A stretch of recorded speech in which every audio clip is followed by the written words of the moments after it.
Welcome, Bronco Nation, to another exciting video. I am very grateful to be able to do this video because this game was almost canceled. Very close to.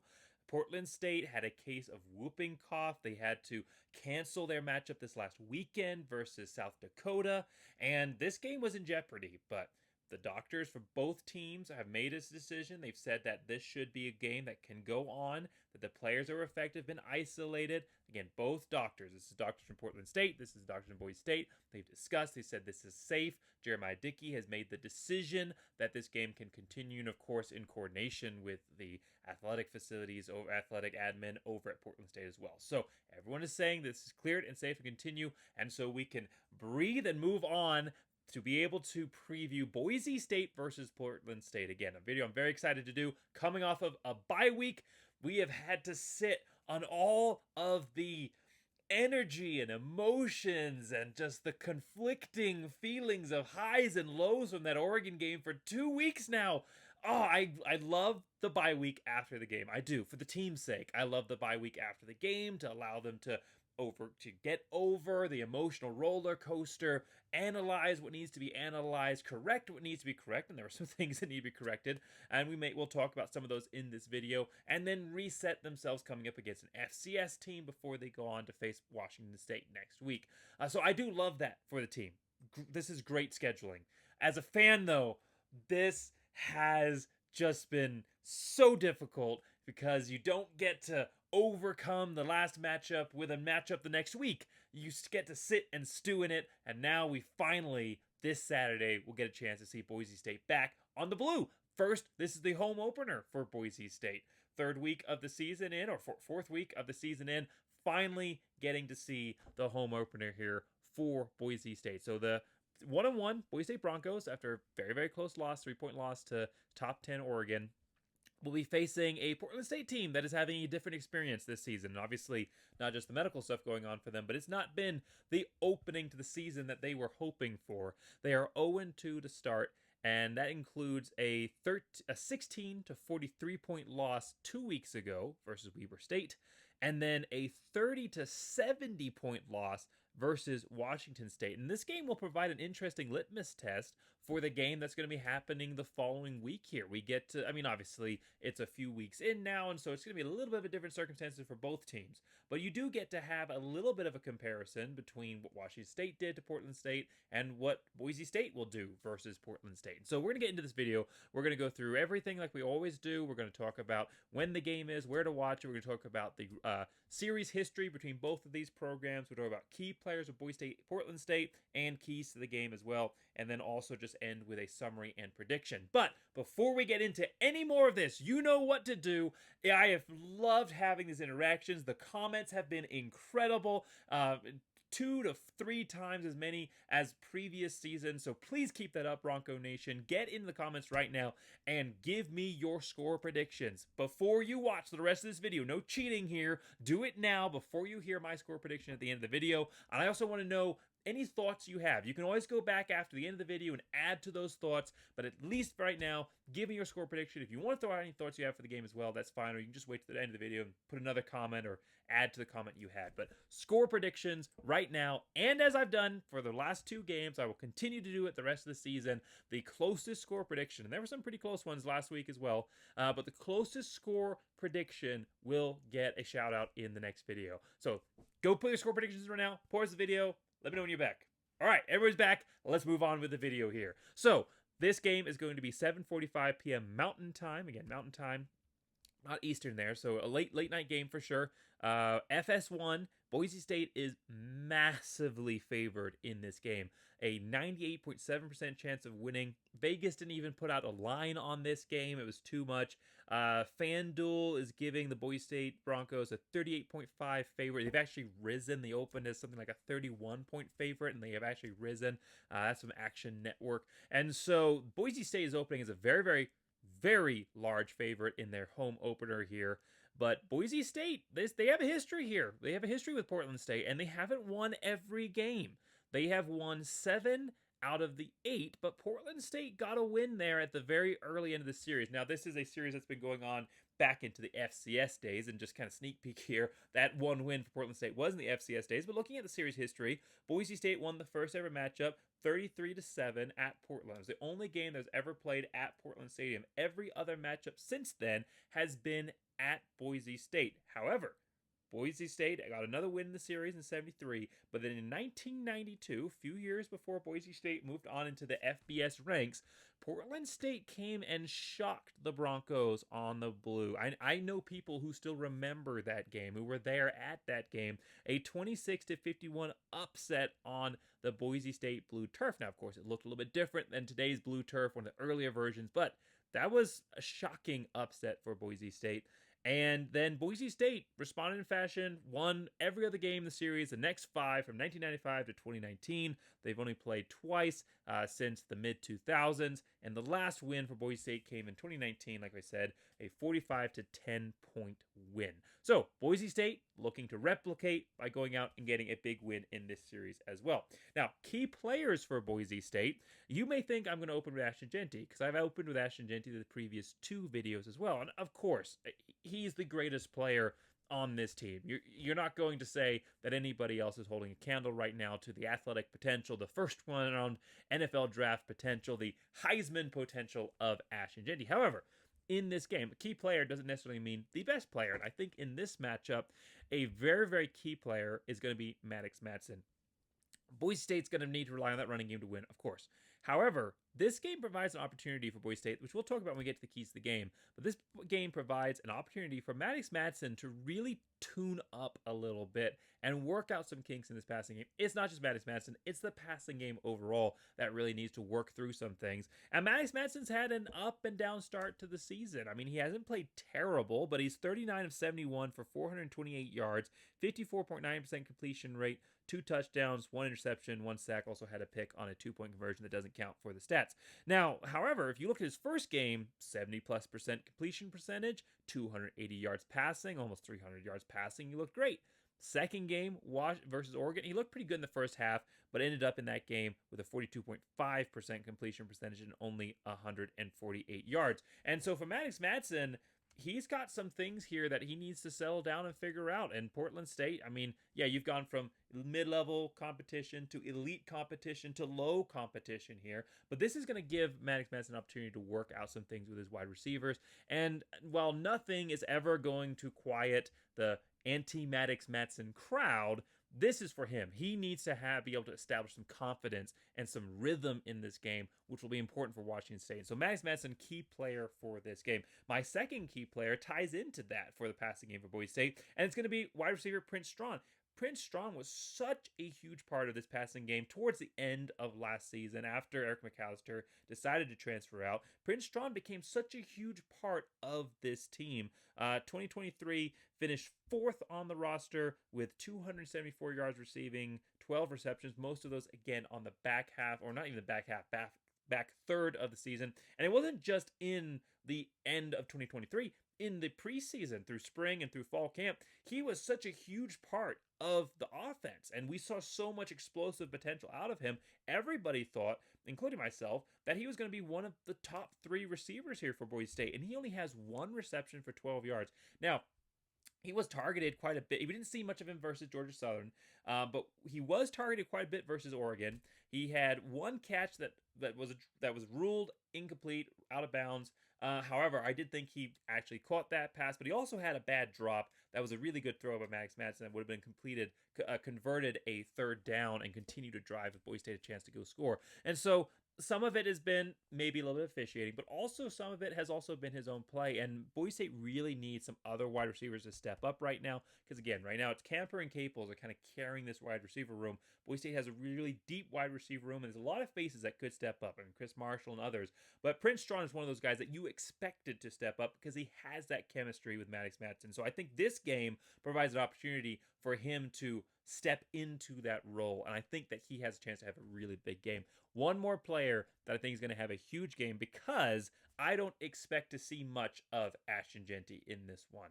this is a game that Boise State should be able to go out there and control. Again, there's good FCS teams out there. You can always lose against anybody, but Portland State isn't necessarily one of those. Again, losing to Weber State in just in a blowout fashion, a Weber State team that went out and struggled versus Lamar. This is not a good Portland State team. And so Ashton Jeanty, I mean, if I'm just throwing out a prediction here, and I don't necessarily like to throw out statistical predictions, but I mean, I can see Ashton Jeanty having less than 150 yards in this game because I don't think he's going to be heavily relied upon. I think Boise State is going to lean a little bit more into that passing game to tune some things up. And at the end of the day, you don't want him taking injury versus, Portland State team that they're going to be eager to prove that they can have a chance of tackling a first-round NFL draft pick. You don't want to risk him getting too beat up before a game that you really need him versus Washington State. So, a player that I really expect to have a very big game is Sire Gaines. Sire Gaines has been a big part of this offense so far. He had a huge game versus Georgia Southern, his own 100-plus yard rushing performance. Obviously, Jeanty had a 200-plus yard rushing performance, but Sire Gaines, only a 17-year-old, brand new recruit on campus. He is in for a big role as part of this Boise State offense, both this season and in the future. He had only 6 carries for 22 yards, 3.7 yard average versus Oregon. However, 18 carries, so more carries than he is old right now. 132 yards, 7.3 yard average, and a touchdown.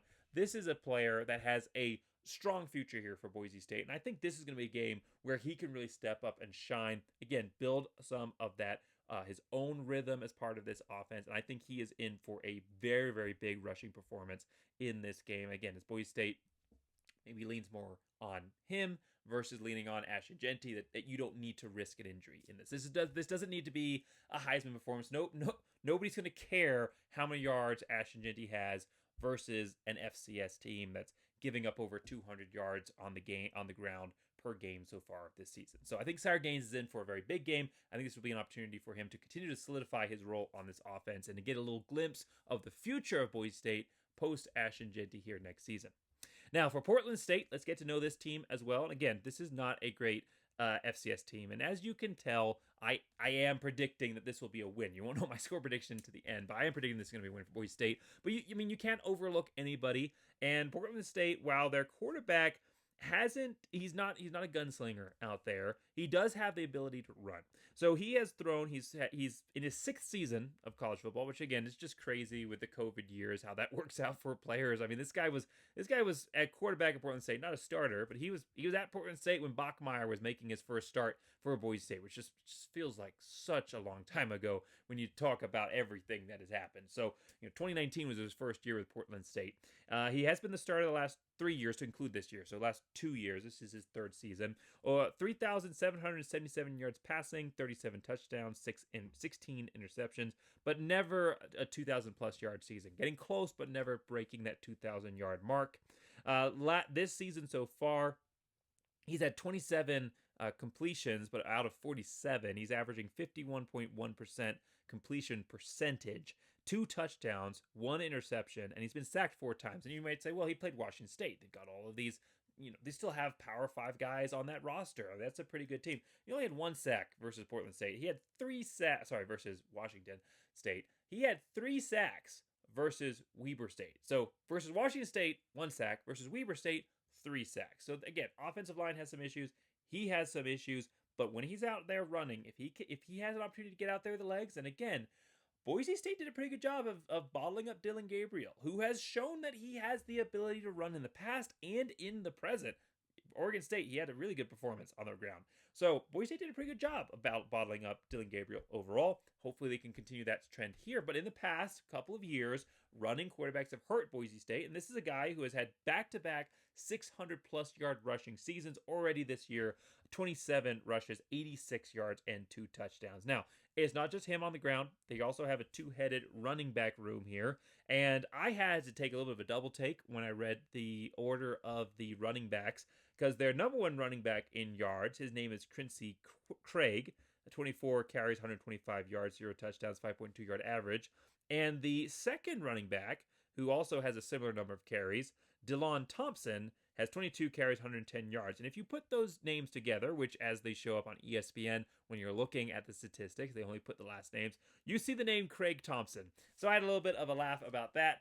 Made a joke on Twitter, but it's gonna be interesting seeing a familiar face out there in a sense for Portland State.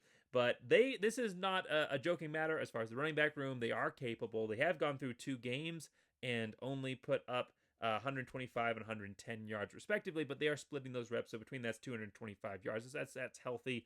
5-yard average per carry. They haven't been very effective in the red zone. 0 touchdowns between the two of them. And as I read out that score line, not very good versus Weber State. So Boise State is going to need to make sure that they can bottle up this running game. That's going to be the main threat, both for the quarterback and the running backs. Force them into the air, which, Boise State secondary hasn't necessarily been great, but they had a good step-up performance last week. This is going to be a good opportunity for the secondary to work out some kinks for sure. And the running backs, the defensive line against the running backs, they were pretty porous versus Oregon. They really were. Anytime Oregon wanted to run the ball, they were getting 5-6 plus yards a carry almost every time, breaking multiple tackles.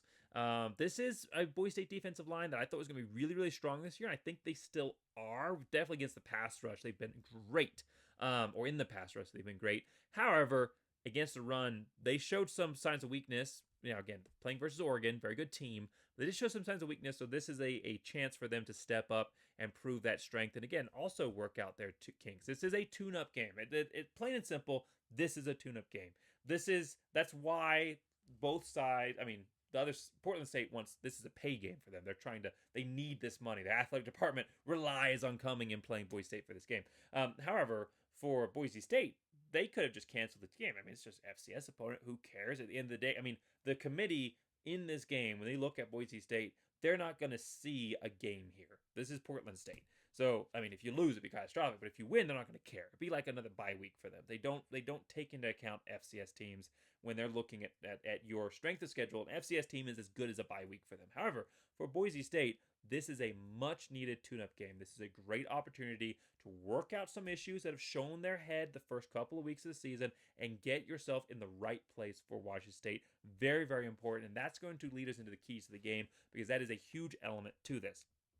Now, as I go through this, of course, you cannot overlook anybody. I am not saying that Boise State can come out here, assume a win, work on some crazy schematic stuff offensively because none of it matters and they're going to win no matter what. That's not true.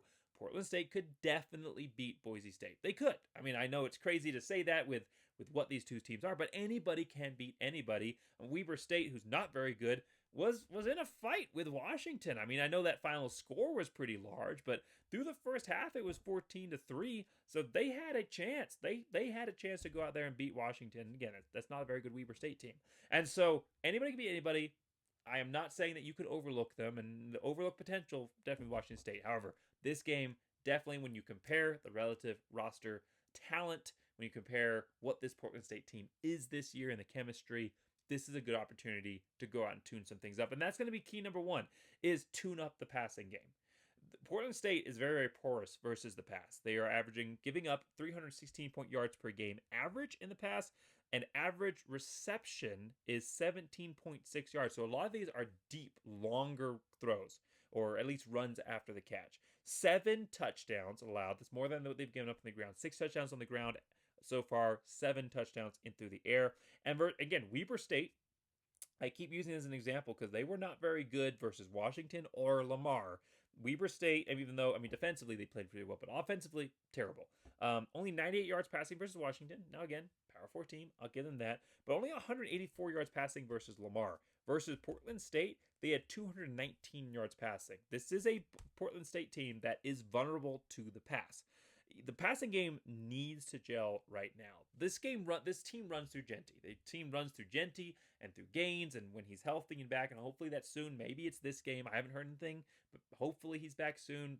Dubar, and then behind him, Dylan Riley. Boise State's got a just stacked running back room. Guys in there. Maybe not. We don't know what Dylan Riley can do yet, but Sire Gaines could definitely be a starter anywhere in the group of 5. Dubar could be a starter when he's healthy. Most places in the group of 5 for sure. I could probably say anywhere in the group of 5 as well. And Dylan Riley looks like he has that potential as well. We just haven't been able to see it on the field. So for Boise State, this offense runs through the running game quite literally.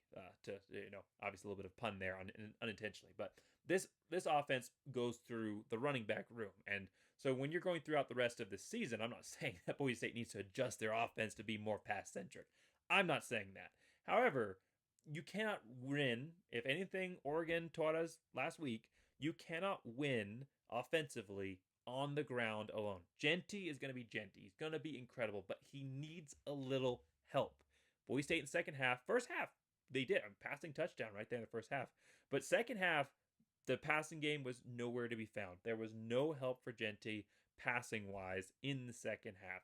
And some of that was schematics.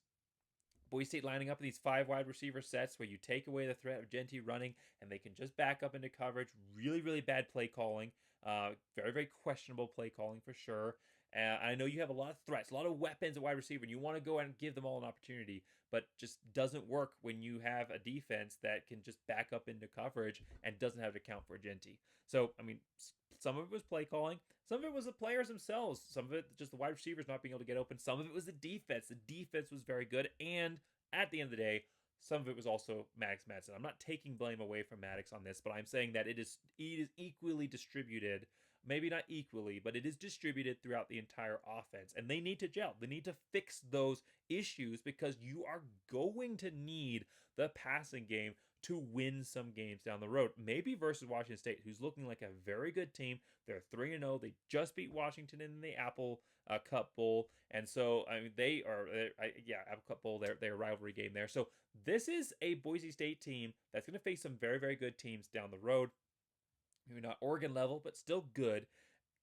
And you cannot just have it run through Genty the entire time. So Boise State's offense, this is that opportunity to find yourself. We talk about how deep this wide receiver room is. We do. And, Dirk Cutter talks about how there's just too many mouths to feed in the receiving game.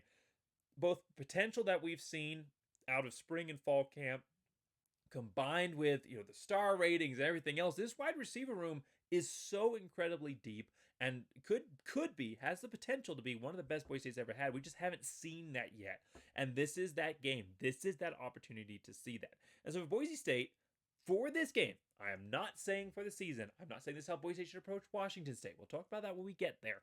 But for this game, Boise State should come out in a more pass-heavy attack. I'm not saying air raid, but more pass-heavy attack. Balanced attack like they've been running, but more pass-centric. I would want to see more throws than runs by a large margin in this. Maybe a third, 2/3 more than what you're running on the ground. Boise State, this is your opportunity to figure out the passing game, to build chemistry with the wide receivers, to allow them to settle into the game and work through the route tree.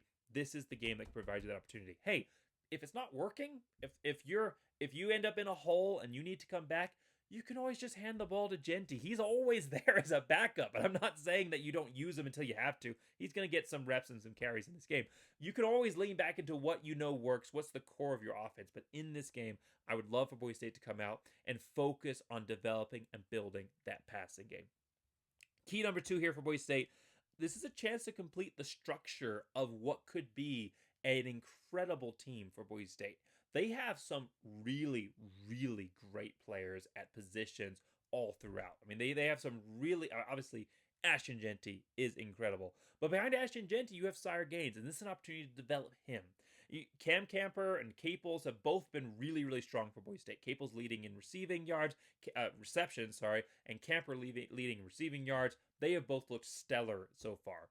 But behind them, you have Marshall, Bolt, Prince, Penry, Bates. There are so many, Ford. There are so many receivers for Boise State that just haven't necessarily gotten that opportunity to shine. And I think this is a chance to develop them. In the defense, Washington, Tubner, Robinson, Oladipo have been great, but McCoy, Irby, Benesfield, they've struggled at times throughout the season. Benesfield hasn't necessarily quite as much as McCoy or Irby, but none of these players I think have reached that full potential that we saw out of them or we thought we would see out of them coming into this season. So this is a chance to work through those kinks and those issues and to get those players the experience they need to grow on, build, become the players that we all thought that they could be and we think that they are, and actually show that coming up versus Washington State. And then, of course, Max Madsen, behind him, Malachi Nelson. This is an opportunity in this game, and I'm not calling for Malachi Nelson to start this game. Malachi Madsen needs to start. He needs to build that chemistry. He hasn't done anything to lose the job yet, no matter what people will say, because they don't look objectively at the whole situation. They just go, oh, well, 50% or so completion percentage. He must have sucked. Versus actually watching the film, watching the play calls, watching the wide receivers, watching the drops, watching the tight coverage that the wide receivers were not getting space. I mean, again, Madsen has had some bad opportunities, some bad throws, had a couple of near picks. He's not a perfect quarterback. He's never going to be. But at the end of the day, there is more than just him out there. Other people have to catch the ball, and he is putting that ball a lot of times in a good chance for them to go out and get it, and they're dropping it. And so they need to build that chemistry. And Max Madsen, he's your starter, and he needs to build that. But at the same time, at a certain point, hopefully after a lead, second half opportunity, Malachi Nelson comes into this game. And Malachi Nelson, he's the future of your program 100%. If he can have that opportunity to develop into the player that he was recruited to be out of high school by USC and then transferring over to Boise State, sometimes it takes that those in-game reps to unlock that true potential. And whether that's a potential that needs to be shown at some point this season for Boise State to win, or whether it's a potential that we see next season, Malachi Nelson needs that opportunity in this game to unlock that, to build that reps and build that experience and his own chemistry with these wide receivers for when his number and his name is called and we need him to come help win a game. Again, whether that's this year or next year, he is ready. And so this gives you an opportunity to complete the structure. Boise State has some really pretty ornaments here and there. They have some really strong frameworks for this Boise State house of offense that they're building, but they need to fill in all the windows. They need to put in the drywall, and not to stretch an example here too far, but Boise State needs to complete the overall structure of this offense, defense, special teams, all of it to come together so that they can be the team that we are seeing glimpses of throughout so far this season. And key number 3 for Boise State, they need to pass the eye test. This is a team right now that has a lot of momentum with them, right? I mean, they have everything Ashton Jeanty has done. I mean, it has been Ashton Jeanty mostly this season, which again is why we talk about we need other players in this ensemble to step up. But they have a lot of eyes on them right now. Even being 1-1, they are still, for most people, the or one of the front runners to go out and get to the CFP. Even though being 1-1, even though they don't have the same Power 4 wins that some of these other teams do, they're still that number 1 team for a lot of people to go out and get to the CFP. And at the end of the day, because we don't have computers anymore that have a role in this process, it is all bias. It's all human beings, and you need that momentum. You need those politics to get you to the final state. It's not just about what you're doing on the field. It's not just about your record. It's not just about wins and losses. It's not just about the statistics. You have to look the part, and you have to keep that limelight and not let it shift to other players. And there's other players that are definitely jockeying for that. Memphis beating Florida State, which, I think maybe the Portland State win here will be more impressive than that. And I am being a little facetious for sure. But, I mean, that's not impressive. But, hey, they're 3-0. They're 26th right now in the AP poll. They beat a team that was top 10 to start the season, even though they're garbage this year and probably couldn't get to 8 wins in most Group of 5 conferences. But, hey, they beat Florida State, and so they're 3-0, and they've won their Power 4 game, and now they got to go through their conference and see what they do there. But they're undefeated right now, and at the end of the year, undefeated Memphis versus 11-1 Boise State. I mean, it all depends on what Boise State does with every game from here on out. NIU beat Notre Dame. Toledo, they went out and destroyed an SEC team. Mississippi State, but still an SEC team. UNLV, Washington State, all these teams are starting to creep into the picture. This is not Boise State ahead of the pack. They by a long shot, there's nobody out there in the starting blocks. And Boise State, they've got other teams that are with them that they need to keep that momentum against. And so, again, part of not overlooking Portland State is you need to be fully focused on this game so that you come out and you win convincingly. This needs to be a convincing win. Boise State needs to get ranked. They need to get ranked. They're so close. A few teams are almost definitely going to drop out of the top 25. There's a couple of top 25 matchups where if the lower ranked team loses, which is more than likely, they will drop out. So there's going to be opportunities for the top 25. Boise State needs to win convincingly in this game and couple that with what Oregon is doing and what Boise State has done so far this season. And it might be enough to get them top 25 because the time slot has been announced for the Washington State game. It's going to be 8 p.m., another late night game. But the television has not. Right now it says Fox or FS1. I've also heard BJ Rain say FS2. So it's an or right now. And it's all going to depend on what Washington State does. They play San Jose State this week, so hopefully they play well and get themselves ranked. But Boise State also has to hold up their end of the bargain. They've got to play well. A win is not going to be enough. If you win this game by 14 points, that's not going to be enough. Boise State needs a convincing win. It doesn't have to be these FanDuel odds of a 40-point win. It doesn't have to be that. But it has to be convincing. You have to look the part of a top 25 program, of a team that stood toe-to-toe with Oregon, of the group of 5 rep, of a playoff team. You need to look the part. Boise State cannot stumble versus this team. Even a win that is a close win will be a stumble. Boise State cannot afford that to happen. And at the end of the day, you also need a chance to be able to test your second line for Boise State. This is a long season. There are some very good teams. Things happen. You need that second line of your offense, of your defense, but especially your offense. That's what you can control, what the output is going to be. You need that second line of the offense to step up, and especially when you're talking about a wide receiver room that's so deep, they're not all going to be able to get the primary reps that they need when the first line starters are out there. So some of them are going to need to build that chemistry and that confidence with the second string group. In the running back room, this is a very deep running back room. You need to give them an opportunity to feel themselves out into this game. And then, of course, the quarterback, Malachi Nelson, if he's just out there handing the ball off every single time throughout the fourth quarter or third quarter or whenever he's able to come into this game, that's not going to be beneficial reps. He needs to run this offense, not just so we can see what he can do and we can start off a quarterback controversy and everything. I mean, I know the fans are really excited about this game because they think that's going to happen, but not just because of that, and not at all because of that, but because of what he brings to the table, because of what he needs for himself to build that confidence and unlock that player that he can be. He needs to be running the full offense. He needs to be throwing on second down. He needs to be throwing it deep. He needs to be running the entire offense that Boise State has so that he can learn what he is capable of. Not so the fan base can learn what he's capable of, but what he and the coaches can learn what he's capable of and get some good tape that he can continue to develop off of.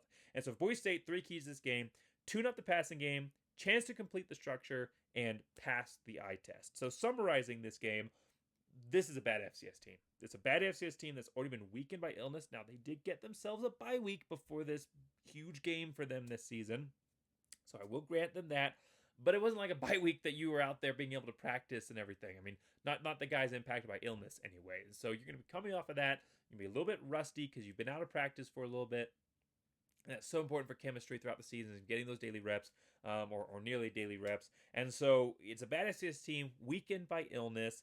Boise State's had a bye week. They've had a chance to prepare here. This is a great chance to reset themselves for the rest of the season. You've got to bet that those players knew they could win versus Oregon, knew they deserved to have to win versus Oregon, if not for a couple of big mistakes.